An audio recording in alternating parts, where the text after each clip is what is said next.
qüvvələrə baxmalıyıq. Onsuz da bu naqili aşağı doğru hansı qüvvə çəkir?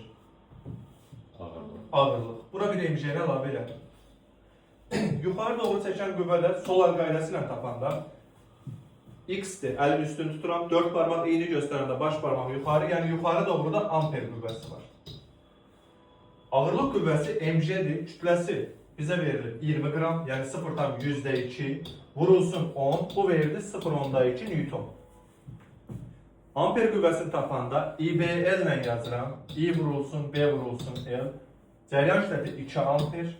Deməli, B-ni verib 100 milli Tesla. Bunu yazıram 0,1. Elə bilin 100 bölünsün 1000'dir. Bir də vurulsun L da 0,5. İçini 0,5'e vuranda 1 elədi. Bu da qaldı 0,1 Newton. Yəni naqili aşağıya doğru MJ 0,2 Newton çəkir, yuxarıya doğru 0,1. Onda biz bunun hərəkət təcilini tapanda Newton ikinci qanuna görə A bərabərdir. MJ çıxılsın F amper bölünsün N. Yəni əvəzləyici qüvvə bölünsün N. Niyə əvəzləyicini belə tapdıq? Çünki qüvvələr əksdirsə böyükdən kiçiyin çıxırım.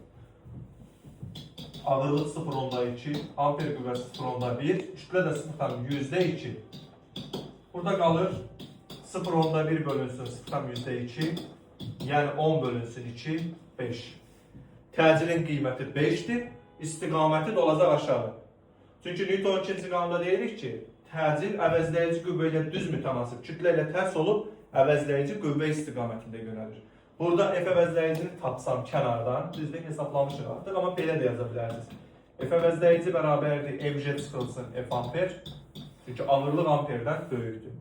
Ona görə təcilin istiqaməti oldu aşağı, təcilin qiyməti də oldu 5 metr bölək saniyə.